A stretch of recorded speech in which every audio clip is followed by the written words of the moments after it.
ஹல்லேலூயா. இது கர்த்தருடைய தாசனாகிய தாவீதினுடைய சங்கீதம் 36ஆம் சங்கீதத்தை இந்த நாளில் நாம் தியானிக்கிறோம். குறிப்பா 7ஆம் 8ஆம் வசனத்தை அனைவரும் சேர்ந்து வாசிக்கலாம். 7ஆம் 8ஆம் வசனங்கள். தேவனே, உம்முடைய கிருபை எவ்வளவு அருமையானது, அதனால் மனுபுத்திரர் உமது செட்டைகளின் நிழலிலே வந்தடைகிறார்கள். உமது ஆலயத்தில் உள்ள சம்பூர்ணத்தினால் திருப்தி அடைவார்கள். உமது பேரின்ப நதியினால் அவர்கள் தாகத்தை தீர்க்கிறீர். கைகளை தட்டி ஆண்டவருக்கு ஒரு தேவனே, உம்முடைய கிருபை எவ்வளவு அருமையானது, அதனால் மனுபுத்திரர் உமது செட்டைகளின் நிழலிலே வந்தடைகிறார்கள். அருமையான கிருபை. எப்படி சொல்லுங்க? அருமையான கிருபை. இந்த செப்டம்பர் மாசத்துக்கு கர்த்தர் கொடுக்கிறது என்ன? அருமையான கிருபை. சொல்லுங்க பக்கத்துல இருக்கிறவங்கள பார்த்து, அருமையான கிருபை. அல்லேலூயா. தமிழ் வேதாகமத்துக்குன்னு அல்லது நம்முடைய தமிழ் மொழிக்குன்னு சில சிறப்பு சொற்கள் இருக்கிறது. அந்த சிறப்பு சொற்களில் ஒன்று அருமையானது. எப்படி சொல்லுங்க? சாப்பாடு ரொம்ப டேஸ்டா இருந்துச்சுன்னு வச்சுக்கோங்களேன், அப்பதான் இந்த வார்த்தை வரும். எப்படி இருந்துச்சு சாப்பாடு? அருமைப்பா. அதை காட்டிலும் ஆண்டவருடைய கிருபை எப்படிப்பட்டது? அருமையானது. ஹல்லேலூயா. இந்த 36ஆம் சங்கீதமானது தேவ பயம் இல்லாத, கடவுளுக்கு பயப்படாத மனிதனுக்கும் கடவுளுக்கு பயப்படுகிறவனுக்கும் இருக்கிற வித்தியாசத்தை நமக்கு காட்டுகிறது. கடவுள் பயமே இல்லை. முதல் 4 வசனத்தை வாசிக்கும் பொழுது, துன்மார்க்கர், துரோக பேச்சு, அவர்கள் கண்களுக்கு முன் தெய்வ பயம் இல்லை, அக்கிரமம் அருவாறுப்பானது என்று காணப்படும் அளவும் தன் பார்வைக்கு ஏற்றபடி தனக்குத்தானே இச்சகம் பேசுகிறான். யாரு? துன்மார்க்கன். அவன் வாயின் வார்த்தைகள் அக்கிரமும் வஞ்சகமும் உள்ளது. புத்தியாய் நடந்து கொள்வதையும் நன்மை செய்வதையும் விட்டுவிட்டான். யாரு? துன்மார்க்கன். அவன் தன் படுக்கையின் மேல் அக்கிரமத்தை யோசித்து நல்லதல்லாத வழியிலே நிலைத்து பொல்லாப்பை வெறுக்காது இருக்கிறான். இது யாரு? ரொம்ப அதை பத்தி நம்ம யோசிக்க வேண்டாம், நம்ம இல்லை அது.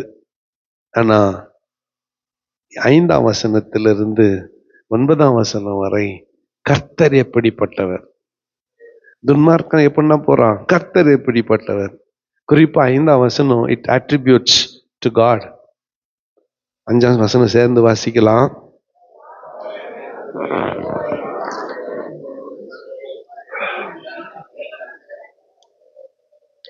கர்த்தாவே, உமது கிருபை வானங்களில் விளங்குகிறது, உமது சத்தியம் மேக மண்டலங்கள் பரியந்தம் எட்டுகிறது.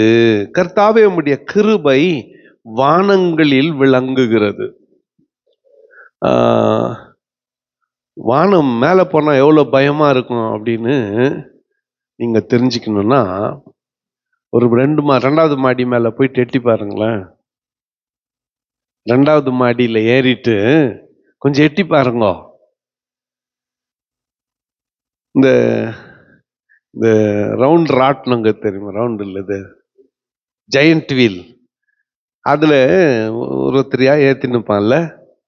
ஒரு கட்டத்துல நீங்க மேல இருக்கிறப்ப நிறுத்திடுவான். மேல இருக்கிறப்ப அப்ப கொஞ்சம் கீழே பாருங்களேன், ஒரு 50 அடி, ஒரு 100 அடி, அதுக்கே பயமாக்குது. அது இறங்குறப்போ அப்படியே வயிற்றுல இருக்கிறதெல்லாம் வெளியே வர மாதிரி இருக்குது. ஆமா தானே? 36,000 அடி உயரத்துல விமானம் பறக்குது. நிச்சயமா தரையிறங்குவோன்ற நம்பிக்கை இல்லை. கடந்த முறை நான் ஒரு முறை அமெரிக்கா போறப்ப அப்படித்தான் மகா கடல் நடு மையத்துல போயிருக்குது, பின்னாலையும் முன்னாலையும் எல்லா பக்கமும் தண்ணி. அந்த நேரம் வந்துருச்சு, டர்புலன்ஸ். அப்படியே கிட்டுக்கிட்டு நாடு ஒரே நேரத்துல 5000 அடிக்கடை இருக்கிறான் விமானத்தை, அப்படியே இந்த ரங்கராட்டினத்துல இறங்குற மாதிரி. அப்போ வானங்களில் உம்முடைய கிருபைகள் எவ்வளவு விளங்குகிறது. ஆண்டவரே, வானத்தில் உம்முடைய கிருபை எவ்வளவாக விளங்குகிறது. God's grace is predominantly existing in heavens. நம்ம தர மேல இருந்து கொஞ்சம் மேல ஏறிட்டாவே ஆண்டவருடைய கிருபை தான். ஆண்டவருடைய கிருபை இல்லாம எதுவுமே இல்ல. உமது கிருபை வானங்களில் விளங்குகிறது. உம்முடைய சத்தியம் எங்க? மேக மண்டங்கள் பரியந்தம் எட்டுகிறது. சில நேரத்துல இந்த வெள்ளை மேகம் இருக்குது இல்ல, அதுக்கு மேல விமானம் பறக்கும். கீழே வெள்ளைல ஒரு கார்பெட் போட்ட மாதிரி தெரியும் மேல இருந்து பாக்குறப்போ. அதுக்கு மேல விமானம் பறக்கும். ஒரு முறை அதை யோசிக்கும் பொழுது, ஒருவேளை திடீர்னு இந்த மேகத்து மேல நம்மளை தூக்கி போட்டா என்ன ஆகும்? கொஞ்சம் யோசித்து பாருங்களேன். கால் நிக்கிறதுக்கு நமக்கு என்ன கிடையாது, நிலை இல்லை. அது அப்படியே கீழே வந்துடும். ஆனா ஆண்டவருடைய சத்தியம் எது வரலும் போதான், மேக மண்டலங்கள் பரியந்தம் எட்டுகிறது. அங்க கூட ஆண்டவர் தங்குறாரு, அங்க கூட அவருடைய வார்த்தை தான் இது. அந்த மேகங்களுக்கு மேல இருக்கிறது எது? கர்த்தருடைய சத்தியம், வார்த்தை. உமது நீதி மகத்தான பர்வதங்கள் போலவும் உமது நியாயங்கள் மகா ஆழமாகவும் இருக்கிறது. கர்த்தாவே, மனுஷரையும் மிருகங்களையும் காப்பாற்றுகிறீர். கர்த்தர் தான் மனுஷரையும் மிருகத்தையும் நிறைய நேரத்துல மனுஷனை மிருகங்கிட்ட காப்பாத்துறாரு, மிருகத்தை மனுஷங்கிட்ட இருந்து காப்பாத்துறாரு. ஆனாலும் பெருசா வெட்டி தோல் உரிச்சு தொங்க விட்டுறான் இல்ல, ஆடு மாடுகளை கோழிய. ஆனா கர்த்தர் மனுஷனையும் மிருகத்தையும் காப்பாத்துகிறார். எவ்வளோ நல்லவர் பார்த்தீங்களா அவரு. தேவனே, 7ஆம் வசனத்தை இப்ப வாசிக்கலாம்.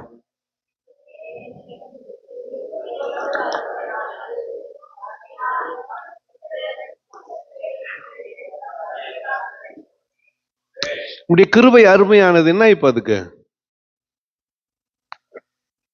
கிருபை அருமையானது என்ன? இப்ப அதுக்கு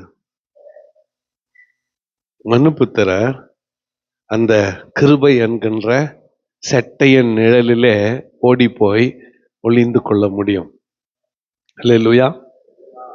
ஓடி போய் நீ கர்த்தருடைய செட்டையின் கீழே ஒளிந்து கொள்ள முடியும். ஓடி போய் ஒளிந்து கொள்ள முடியும். உன்னை பாதுகாத்துக் கொள்ள முடியும். நீ தப்பித்துக் கொள்ள முடியும்.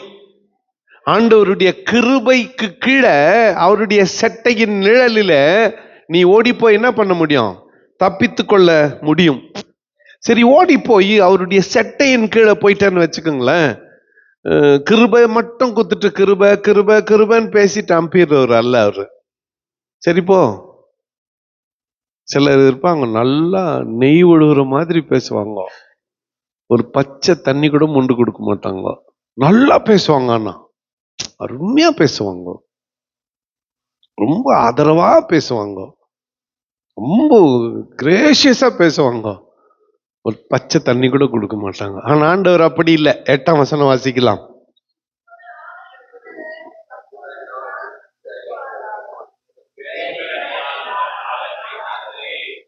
ஹல்லேலூயா. உமது ஆலயத்தில் உள்ள சம்பூரணத்தினால் திருப்தி அடைவார்கள். உமது ஆலயத்தில் உள்ள சம்பூரணத்தினால் திருப்தி அடைவார்கள். நானு இந்த சின்ன சொப்பு இருக்குதுல்ல, அதுல எனக்கு நம்பிக்கை கிடையாது. இந்த கால் கிளாஸ்ல சோறாக்குற சின்னதுக்குத அது சொம்பு, சின்ன டெக்ஸா, நம்ம இதெல்லாம் எப்படி இருக்கணும்? பெரிய அண்டாவாகணும். கர்த்தருடைய ஆலயத்தின் சம்பூர்ணம் அப்படிதான். எல்லாருக்கும் அங்க பிழைப்பு உண்டாக வேண்டும், எல்லாருக்கும் அங்க ஆசீர்வாதம் உண்டாக வேண்டும், எல்லாருக்கும் அங்க நன்மை உண்டாக வேண்டும். எவ்வளோ பேர் ஏழை எளிய மக்கள் இருப்பார்கள். அவங்க எல்லாம் வந்து கர்த்தருடைய ஆலயத்துல என்ன ஆகணும்? திருப்தி அடைய வேண்டும். எங்க சாட்டிஸ்ஃபை ஆகணும்? ஆண்டவருடைய ஆலயத்தினால, சம்பூர்ணத்தினால. அங்கவே பற்றாக்குறைன்னு வச்சுக்கோங்களேன். அங்கேயே பற்றாக்குறை. 1 கிலோ அரிசி போட்டு 25 பேரை கூப்பிட்டுப்பாங்க பிறந்த நாளுக்கு. என்ன கிடைக்கும் நம்மளுக்கு? அப்புறம் ஆனா ஆண்டவர் அவருடைய ஆலயத்தின் சம்பூர்ணத்தினால், ஃபுல்னஸ் ஆஃப் ஹிஸ் ஹவுஸ், அவருடைய வீட்டின் அபண்டன்ஸால நம்மை திருப்தியாக்குகிறார். அடுத்து சாப்பிட்டு முடிச்சது என்ன வேணும் நமக்கு? தண்ணி. அதுவும் அது எப்படியாப்பட்ட தண்ணியா? பேரின்ப நதியினால் அவர் நம்முடைய தாகத்தை தீர்க்கிறவராய் இருக்கிறார். ஹல்லேலூயா. ஜீவபூற்று உம்மிடத்தில் இருக்கிறது, உம்முடைய வெளிச்சத்திலே வெளிச்சம் காண்கிறோம். 10ஆம் வசனம் எல்லாம் சேர்ந்து வாசிக்கலாம், நிறைவு செய்வோம். உம்மை அறிந்தவர்கள் மேல் உமது கிருபையையும் செமையான இருதயம் உள்ளவர்கள் மேல் நீதியையும் பாராட்டு. இந்த ஒரே வசனத்துல சங்கீதக்காரன் ஜெபம் சொல்லிட்டான். என்ன ஜெபம் தெரியுமா? உம்மை அறிந்தவர்கள் மேல் உமது கிருபை, செம்மையான இருதயம் உள்ளவர்கள் மேல் உம்முடைய இருப்பதாக. ஹல்லேலூயா. அப்பா, உம்மை நான் அறிந்து இருக்கிறேன், உம்முடைய கிருபையை தாரும். உம்முடைய வார்த்தை எனக்கு தெரியும், உம்முடைய நீதியினால் என்னை நடத்தும். ஹல்லேலூயா. ஒரு ஹல்லேலூயா சொல்லுங்க. அடுத்த 2 வசனம் அது நம்மளுக்கு இல்லை, அதை விட்டுறலாம். நம்ம எதிராளிகளை குறித்து என்னத்துக்கு நம்மளுக்கு பேச்சே வேணாம். நம்ம ஆண்டவர்கிட்ட கிருபையை பெற்றுக்கொண்டு அவருடைய சம்பூரத்தினால் திருப்தி அடைவோம். இந்த மாதம் முழுக்க கர்த்தர் உங்களை 8ஆம் வசனத்தின்படி உமது ஆலயத்தில் உள்ள சம்பூர்ணத்தினால் திருப்தி அடைய செய்வார். ஹல்லேலூயா. From the abundant blessing of his house, let God bless you. அவருடைய வீட்டில் இருக்கிற சம்பூர்ணத்தினால் உன்னை கர்த்தர் ஆசீர்வதிக்கட்டும். ஹல்லேலூயா. ஆகார குறைவில்லாமல், வஸ்திர குறைவில்லாமல், நீங்கள் சம்பாதிக்கிற பணத்தை நீங்களே அனுபவித்து, வட்டிக்காரருக்கு அதை வீணடிக்காமல், டாக்டருக்கு கொட்டி கொடுக்காம, உங்க உழைப்பினால் கிடைக்கிற பலனை நீங்களே நாமே அனுபவிக்க கர்த்தர் கிருபை செய்வாராக. நாம கஷ்டப்பட்டு சம்பாதிக்கிற வருமானத்துல நாம புசித்து திருப்தியா இருக்க கர்த்தர் நமக்கு உதவி செய்வாரா. கர்த்தர் தாமே இந்த வார்த்தையில நமக்கு ஆசீர்வதித்து தரட்டும். கண்களை மூடி நாம் ஜெபம் செய்வோம். முதலாவதாக கேட்ட வாக்குத்தத்தத்தின் வார்த்தைகளை நினைவு கூர்ந்து ஒருவர் கர்த்தரை நோக்கி பிரார்த்தனை செய்யலாம்.